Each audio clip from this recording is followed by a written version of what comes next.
ভারতবাসী হয়ে ভয় পাচ্ছেন? নেপালে যেটা হয়েছে, বাংলাদেশে যেটা হয়েছে, শ্রীলঙ্কায় যেটা হয়েছে, সেটা আমাদের ভারতবর্ষে না হয়ে যায়?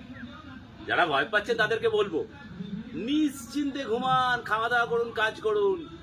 ভারতবর্ষে এরকম ঘটনা ঘটানোর মতো সাহস নেই, কারণ নেই। যতই জেহাদিরা লাফালাফি করুক, লম্পজম্প করুক, কিচ্ছু করতে পারবে।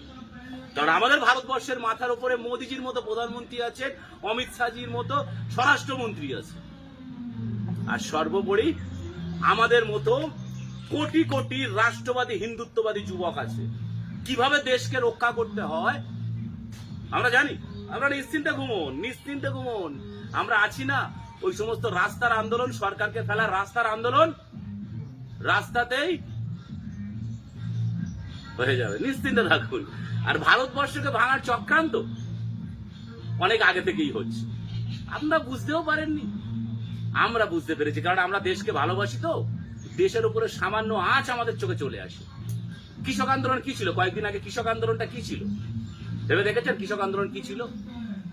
কৃষক আন্দোলন নামে দিনের পর দিন রাস্তা অবরোধ করে সরকারের উপরে বাই প্রেশার ক্রিয়েট করা।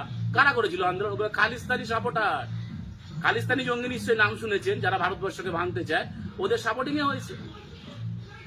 ওরা দেশকে ভাঙার চক্রান্ত তখনই করেছিল। বিদেশ থেকে প্রচুর ফান্ড এসছে। আপনি ভাবুন না, কৃষক আন্দোলনে কারা আন্দোলন করতে এসেছিল? যাদের ট্রাক্টর আছে সেই কৃষকরা। দামি দামি ফোর হুইলার নিয়ে আন্দোলন এসছে, দামি দামি খাবার খাচ্ছে। ওরা গরিব কৃষক? বলে গরিব কৃষক ছিল না। এগুলো সরকারকে ভাঙার এখনো চলছে। রাহুল গান্ধী কি করছে বুঝতে পারছেন না? রাহুল গান্ধী কি করছে? দেশকে সবসময় অস্থিরতা তৈরি করে দিচ্ছে, কোনো কারণ নেই, বহন নেই, কোনো এ নেই। প্রধানমন্ত্রী চোর, মোদি চোর, চৌকিদার চোর, একটার পর একটা স্লোগান তুলে গেছেন রাহুল গান্ধী। একটা কথা কি জানেন তো?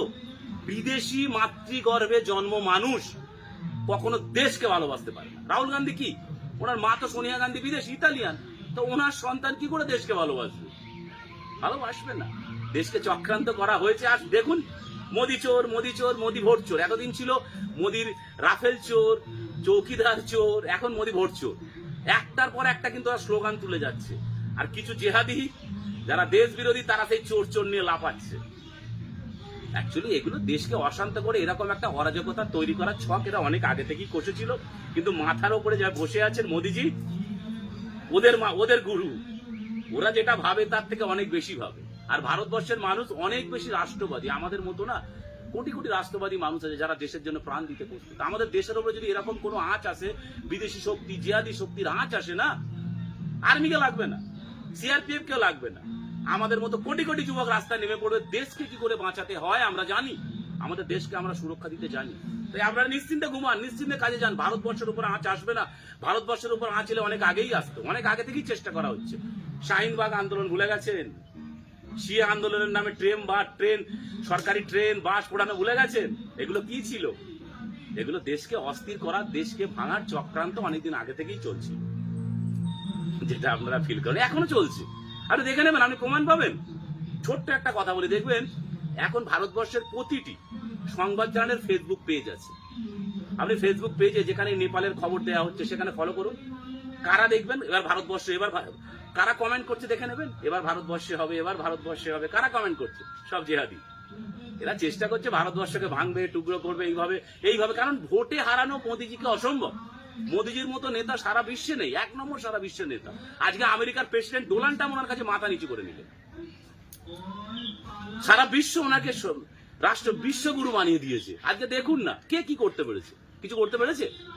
আজকে যখন দেখবেন বিদেশি শক্তি চেষ্টা করছে ভারতবর্ষকে দুর্বল করার, যখন দেখছে কোনো অ্যাঙ্গেল থেকেই ভারতবর্ষকে দুর্বল করতে পারছে না, তখনই তারা প্ল্যানিং শুরু করবে এইভাবে করে দেওয়া। এক্স্যাক্টলি। ভাবুন না, বাংলাদেশে কি হয়েছিল?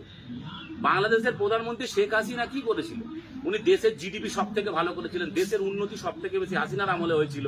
আমেরিকা কি করেছিল? ওদের সেন্ট মার্টিন দ্বীপ নেওয়ার চেষ্টা করেছিল আমেরিকা, কিন্তু শেখ হাসিনা তাতে রাজি হয়নি। তাই শেখ হাসিনাকে চক্রান্ত করে বিদেশি ফান্ড দিয়ে, আরো তো মূর্খ রাষ্ট্র, জানেন সবাই, ওটাকার নাম বলে কি, ওটা একটা মূর্খ রাষ্ট্র, মূর্খের দল থাকে, তারা হই করে দিল। কি হলো আলটিমেট? দেখুন, আমেরিকা কিন্তু সেন্ট মার্টিন দ্বীপে চলে গেছে, পৌঁছে গেছে। খবর নেই আমেরিকা সেন্ট মার্টিনে পৌঁছে গেছে। এক্স্যাক্টলি। নেপালকে তো ভাঙার চক্রান্তই চলছিল। নেপাল কি কমিউনিস্ট, চীনের চক্রান্তে চলে। এরা ভারত বিরোধী। নেপালের যে বর্তমানে প্রধানমন্ত্রী ছিলেন, যে এখন প্রাক্তন হয়ে গেছেন, টোটালি ভারত বিরোধী।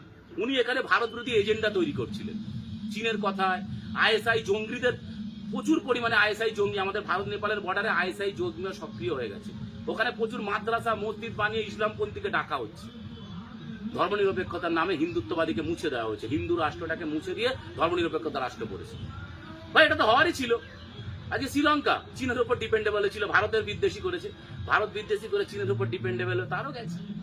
তাই ভারতকেও ভাঙার চক্রান্ত চলছে। আপনারা সজাগ থাকুন, সচেতন থাকুন এবং মনে রাখবেন আমাদের দেশের উপরে যিনি আছেন, আমাদের দেশের মাতা, উনি যথেষ্ট বুদ্ধিমান আর শক্তিশালী মানুষ। আর সর্বোপরি নিজেরাও নিজেদের বুদ্ধি কান খোলা রাখুন এবং প্রস্তুত থাকুন। আমাদের দেশের উপরে যদি এরকম কোনো হামলা করতে যায়, এইভাবে যদি মনে করে আমাদের উপরে দেশের উপরে হামলা করে দেশের গণতন্ত্র পরিকাঠামোকে ভেঙে দেওয়া হবে, তৈরি থাকুন, তৈরি থাকুন। আমরা লড়াই নেমে যাব। কারণ একটা কথা মনে রাখবেন, দেশকে বাঁচানো একটা দেশের বাসিন্দার সব থেকে বড় কাজ, দেশকে রক্ষা করা। কারণ দেশ যদি রক্ষা পায়, আপনি রক্ষা পাবেন, আপনার পরিবার রক্ষা পাবে, আপনার ভবিষ্যৎ প্রজন্ম রক্ষা পাবে। তাই সবার আগে দেশকে রক্ষা করতে এবং দেশকে ভালোবাসুন, দেশের বিপদে পাশে থাকুন। আর এরকম কোন চক্রান্ত যারা ভাবছো যে বাংলাদেশি বা বিভিন্ন জিহাদিরা ভাবছো ভারতবর্ষে করে দেবো, অত সোজা না। হালকা হিসু করে শুয়ে বড় বাবু, স্বপ্নেও ভেবো না। ছেঁড়া লুঙ্গি পরে ছেঁড়া কাঁথায় বসে স্বপ্ন দেখো শুয়ে শুয়ে, স্বপ্নতেই দেখবে, বাস্তবে হবে না। কারণ বাস্তবে ভারতবর্ষ অন্য জায়গা। মনে রাখবেন। জয় হিন্দ, ভারত মাতা কি জয়।